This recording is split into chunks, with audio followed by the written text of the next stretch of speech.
Chapter 1: The Origins of a Cunning Hero.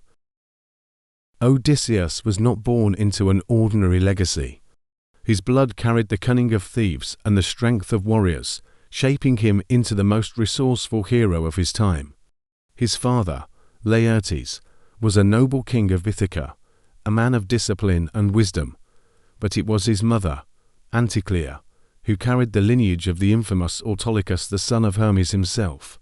Autolycus was a name whispered in fear and admiration, a master thief with supernatural skill, capable of stealing without ever being caught. It was said that he could alter the form of whatever he took, turning a stolen white ram black, or making a missing item seem to vanish into thin air. But Odysseus was not simply a descendant of tricksters. Some whispered that his true father was not Laertes, but Sisyphus, the cursed king, condemned to push a boulder up a hill for eternity. This rumor, if true, would explain much. Sisyphus, a man known for deceiving even the gods, shared with Odysseus the mind of a schemer, the will to defy fate itself. Whether through divine inheritance or mortal ambition, Odysseus was destined to be a name written in legend. His youth was shaped by trials that tested both his mind and body. When he was still a boy, visiting his grandfather's lands, he embarked on a hunt that would mark him forever. A monstrous boar lurked in the wilderness, a beast of unnatural size and ferocity. The young Odysseus faced it alone, striking it down with sheer determination, but not before its tusks carved deep into his leg, leaving a scar that would one day betray his identity in the most crucial moment of his life. As he grew into manhood, his wit became his greatest weapon. While many men sought fame through brute strength, Odysseus mastered strategy, deception, and the power of words. His reputation as a brilliant orator and an unparalleled trickster spread far and wide. It was this very cunning that would set his destiny in motion when he joined the contest for a Helen of Sparta. Helen's beauty was said to rival that of the goddesses, and she was sought after by the greatest warriors and kings of Greece. But Odysseus, though honored to stand among them, was not blinded by desire. He had already given his heart to another, the intelligent and steadfast Penelope, a woman whose mind matched his own. Unlike the reckless suitors who competed for Helen's hand, Odysseus saw the chaos that would come from such a dangerous contest. Tyndareus, Helen's stepfather, feared war would erupt over her choice. It was Odysseus who proposed a solution, an oath binding all suitors to defend and uphold Helen's marriage, regardless of who won her. This pact would change the course of history, binding the greatest warriors of Greece to a war they could not escape. In exchange for his wisdom, Odysseus asked for the hand of Penelope, Helen's cousin. Tyndareus, grateful for his solution, agreed. Thus, Odysseus claimed the love of his life and returned to Ithaca as both a husband and a king. His life seemed set on a peaceful course, his kingdom flourishing, his home blessed with the birth of his son, Telemachus. But fate is never kind to men who defy the gods. When Helen was taken by Paris of Troy, the oath of her suitors was invoked. Menelaus and Agamemnon summoned their allies, demanding that all who had sworn the oath fulfill their duty. Odysseus, though bound by his own words, had no desire to leave his wife and newborn child for a war that he knew would bring suffering. He had foreseen his fate. If he went to Troy, he would not return for many years. And so, he did what he did best. He devised a trick. Feigning madness, he yoked a donkey and an ox together and began ploughing his fields with salt, an act so absurd that only a man unhinged would attempt it. But the recruiters sent for him were not so easily fooled. Palamedes, a warrior known for his sharp intellect, saw through the deception. To test Odysseus, he placed the infant Telemachus in the path of the plough. For a moment, time stood still. The king of Ithaca faced a choice that would define him: continue his charade and risk his child's life, or abandon his deception and reveal his mind was intact. Odysseus swerved, saving his son but sealing his fate. He was no madman, and now there was no escape. The war called, and Ithaca's king was forced to answer, but Odysseus did not forgive those who had outwitted him. As he set sail for Troy, his mind was already at work. Palamedes had humiliated him, and one day, the cunning king would ensure that he paid the price. What lay ahead would be a decade of war, of bloodshed and betrayal, of victories won not by strength, but by the brilliance of his mind. The name of Odysseus would be carved into history not just as a warrior, but as the most cunning man ever to walk among mortals. Little did he know, the war itself would be only the beginning. Chapter 2. The War of Wits and Blood. The shores of Troy were cursed with the weight of destiny. When Odysseus set foot upon the blood-stained sands, he was not stepping into a mere battle, but into a war that would defy gods and mortals alike.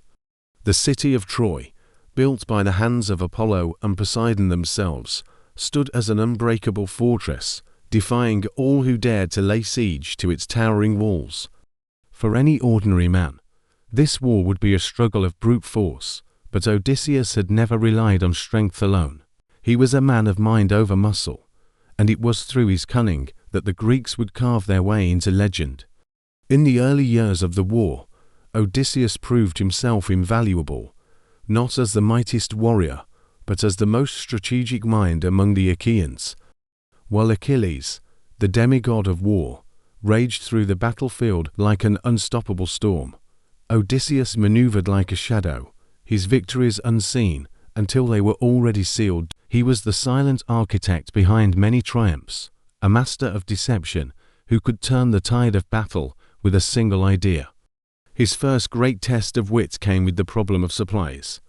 As the war dragged on, the Greeks found themselves starving, their rations dwindling under the relentless siege. The fields of Troy were burned, the waters hostile, and the Trojan allies ensured that no reinforcements reached the Achaean camps. It was Odysseus who orchestrated a daring raid upon the Thracians, slaughtering their warriors in the dead of night and claiming their wealth of provisions. It was a victory not won by sheer numbers, but by precision and intelligence. But war was not merely fought with swords, it was fought with trust, and Odysseus knew that trust was the easiest thing to break. Palamedes, the man who had exposed his feigned madness, still walked among the Greeks, his presence a thorn in Odysseus' pride. Revenge, slow and calculated, had been brewing in his mind ever since he was forced to leave Ithaca, and now the moment had come.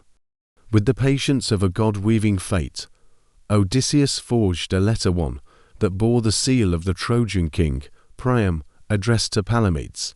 He buried gold beneath the man's tent, then ensured that the letter was discovered in the right hands.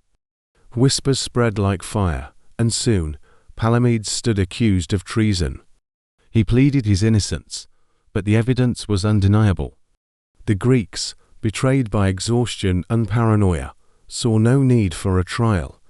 With their own hands, they stoned him to death. Odysseus had won a victory far greater than any on the battlefield.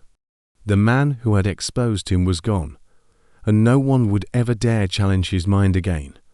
But the gods do not ignore such deeds. Nemesis, the goddess of retribution, watched in silence. The war continued, dragging on for 10 relentless years.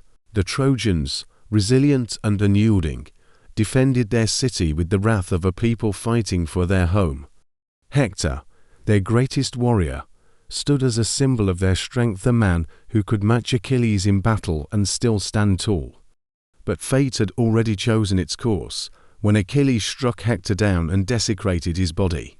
It was not just a death. It was a prophecy fulfilled. The war was reaching its final act, and yet, even in the chaos of battle, Odysseus never forgot what lay beyond the war. His mind did not belong to the present, it reached ahead, beyond the walls of Troy, beyond the blood and fire, to Ithaca, to Penelope, to Telemachus. He knew that even if the Greeks won, his journey home would be far from simple. The gods were fickle, and he had made too many enemies among them. It was then that he devised his greatest deception, the plan that would end the war. Troy was an impenetrable city, its walls untouched even after a decade of battle. No siege could break it, no army could breach it. But walls were built for strength, not for cunning. Odysseus conceived the idea of a gift, a wooden horse, massive and hollow, left as an offering to the gods. It would be a tribute, a symbol of the Greeks' supposed surrender. And the Trojans, exhausted and desperate to believe the war was over, would accept it. Inside the belly of the horse, Odysseus and his chosen warriors would wait, silent as shadows. The plan was madness, and yet it was the kind of madness that only Odysseus could turn into brilliance. The Greeks feigned retreat, sailing away and leaving behind their false tribute. The Trojans, blinded by victory, dragged the horse through their gates, celebrating as if the gods themselves had granted them salvatio. That night, as they feasted and drank, as they abandoned their vigilance for the first time in 10 years, Odysseus and his men emerged from the belly of the beast. They moved like spectres, cutting down the guards before an alarm could be raised. Then, as the city slept in its final dream of victory, they threw open the gates. The Greek army, which had not truly left, surged back in, and Troy, the great city of legend, fell in a single night of horror. The streets ran red with the blood of warriors and innocents alike. Priam, the once mighty king, was dragged from his altar and slaughtered at the feet of the gods he had prayed to. The Greek warriors took what they wished: gold, women, power without mercy. Odysseus had won. His mind, sharper than any blade, had conquered a city that no force of arms ever could. But war has a way of staining even the most brilliant victories. As the flames devoured Troy, as its people were chained and carried away, a shadow loomed over the victors. The gods had watched, and they were not pleased. Poseidon, whose temple had been desecrated in the madness of victory, burned with fury. Athena, once the patron of the Greeks, turned away in disgust at the slaughter. And Odysseus, the mastermind of it all, stood at the center of their wrath. He did not know it yet, but his true struggle had only just begun. For the king of Ithaca, the journey home would be a war unlike any he had ever faced. Chapter 3: The Wrath of the Gods and the Odyssey of the Damned. The fires of Troy still smouldered in the distance as the Greek fleet set sail. Their ships, heavy with plunder and prisoners, cut through the Aegean like blades of conquest. But for Odysseus, the war was not over. His mind, so used to weaving stratagems, now turned to the journey ahead. Ithaca awaited him: a kingdom, a wife, a son he had not seen grow. Yet even as the winds filled the sails, he felt the weight of unseen eyes upon him. The gods were watching. Poseidon, lord of the seas, had not forgotten the desecration of his temple during the sack of Troy. He had witnessed the slaughter, the arrogance, the belief that mortals could wage war unchecked. And in Odysseus, he saw the greatest defender, a man who had not only defied Troy, but dared to outwit fate itself. The sea god would teach him humility, and the punishment would be cruel. The first omen came swiftly, as the fleet moved across the open waters. The sky blackened with unnatural speed. Winds howled, twisting into monstrous shapes, and the waves, once calm, reared like vengeful titans. A storm unlike any seen before fell upon them, shattering masts, swallowing ships, and scattering the once mighty Greek fleet like autumn leaves in a tempest. Odysseus fought against the chaos, his hands raw from gripping the oars, his voice hoarse as he commanded his men to hold fast. But the gods did not listen. The sea itself rebelled, and one by one, his fleet was torn apart. Men screamed as they were dragged beneath the waves, their faces vanishing in the churning depths. When the storm finally relented, Odysseus found himself alone with what remained of his crew. Their ship, battered but afloat, drifted aimlessly. The stars were unfamiliar, the land unseen. The war was behind them, but the true battle had just begun. Days passed in misery, The sea was merciless, offering no wind, no direction. Then, as hope frayed, land appeared, a lush island draped in emerald green, its shores kissed by golden sands.